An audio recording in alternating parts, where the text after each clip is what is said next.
We got some great news today for SoFi stock investors. And of course, I'm happy about that because I've had SoFi stock rated as a buy all year long. So I was happy to see this positive development. In this video, I'll detail what the good news was and why specifically it's good news for SoFi stock investors, and update my recommendation for SoFi stock and let you know if I still think it's a buy right now. I want to thank the Motley Fool for sponsoring this video. Visit fool.com/parkev for the 10 best stocks to buy now. Right. So here was the good news for SoFi stock investors, and that was that the US economy added 147,000 jobs in June, 73,000 in government employment, 39,000 jobs added in healthcare, and 19,000 jobs added in social assistance. What this means is that the chances of the US economy going into a recession is decreased now with this additional month of jobs being added, over 147,000 jobs being added to be precise. And that's really good news for SoFi stock. Okay, so like I mentioned, not only will I be telling you what the good news was, I'll also explain why that's really good news for SoFi stock. What you're looking at is the investor presentation slides from SoFi's management team from their most recently completed quarter. And this is slide 30 out of 47 from that presentation from the company's investor relations page.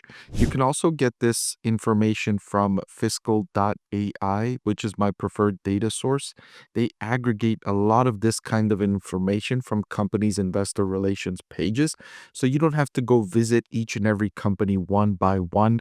You can get all of that information aggregated in one platform. There's a link in the description. So the reason why this is great news for SoFi stock investors is because this company is very exposed to the US economy. Investors in SoFi stock are at risk of the company's performance as it relates to the US economy. And it's because of this one fact. So, what I have pulled up here on slide 30 is the company's fair value of loans, or more specifically, what I like to look at is the unpaid principal balances of loans outstanding. Now, you can look at the categories of these loans. SoFi breaks it down between personal loans, student loans, and home loans. And if you look at these three categories, personal loans is by far the largest category. SoFi has $16.8 billion outstanding in unpaid principal in personal loans, more than $9 billion in unpaid principal in student loans, and only $344 million in home loans. So over the total, it has 26.2 billion in unpaid principal balances. 16.8 billion of the 26.2 billion is personal loans. And personal loans are most at risk of default. And the reason for that is, just think of yourself. If you have all types of loans outstanding, let's say you have a car loan, you have a home loan, you have a student loan, and you have a personal loan. And let's say you lose your job. And after a couple of months, you go through all of your savings and you don't have enough money to make all your payments. And so you have to make a choice. Which one of my loans do I pay? Do I pay my personal loan, my home loan, or my car loan? And if you think about the consequences of missing these payments, well, if you miss your car payment, they will come and repossess your car. You'll be left without transportation. So you're probably going to be interested in making your car payment. What about your home loan? Well, if you miss your mortgage payment, they will evict you from your home. You will be left without a home. You'll be sleeping in your car or asking one of your family members if you can crash at their place.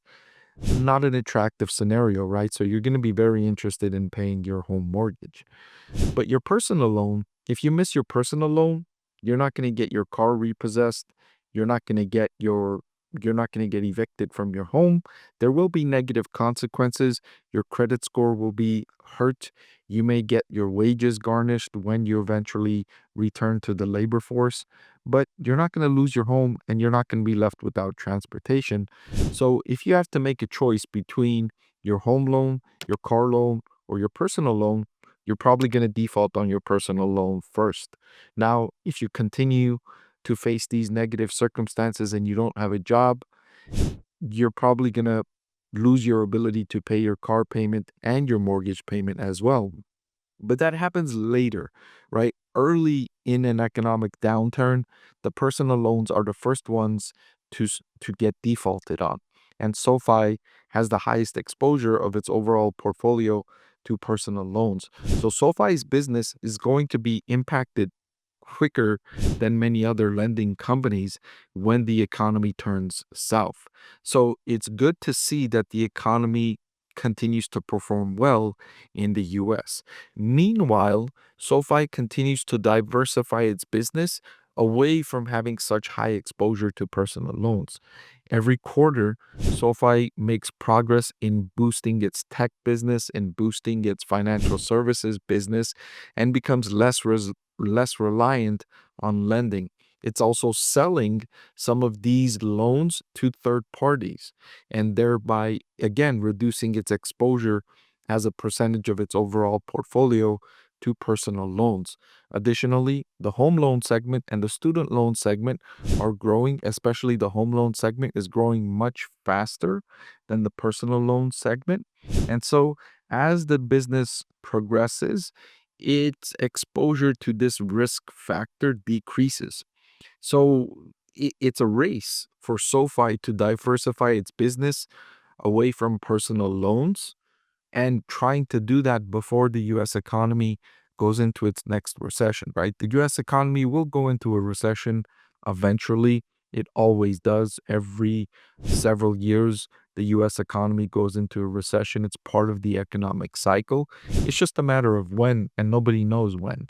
Sometimes it happens every 3 years, sometimes it happens 7 years, sometimes 10 years. Nobody knows, right? You can go back and study economic growth for the previous century, and you can see the US economy goes through expansion periods and goes through recession periods. It's just the way economies work. And so the timing really matters for SoFi. If SoFi has an extra 6 months before the US economy goes into a recession, it has more time to diversify away from this category and decrease its risk exposure to this category, and thereby increasing its attractiveness to investors because now you don't have that risk of huge defaults on the company's personal loan portfolio. So as I mentioned, I've had SoFi stock rated as a buy all year long. My price target for SoFi stock was between $20 to $22 a share. And last updated the price target on May 13th. My buy recommendation I updated today, July 3rd, reiterating that I have this stock rated as a buy. I like the company's long-term prospects. As I mentioned, the other categories are growing well. It's decreasing its exposure to the lending segment and increasing its exposure to the other faster growing, higher margin, less risky parts of its business. And it has an attractive customer value proposition at a time when people are visiting brick and mortar businesses, brick and mortar banks less frequently, and exchanging and engaging with digital services more frequently than physical brick and mortar services. So it's in a good position longer term if the company can avoid this risk to its personal loan portfolio by prolonging this, by avoiding a recession and avoiding its risks to a recession, then that just makes the business even more attractive. That's why this was great news today for SoFi stock investors. Hey everyone, so many of you have been asking about my investing strategy, and I'm excited to announce that I've written a book that's available for sale now that describes my 6-step investing framework for evaluating stocks. I've added the link in the description below.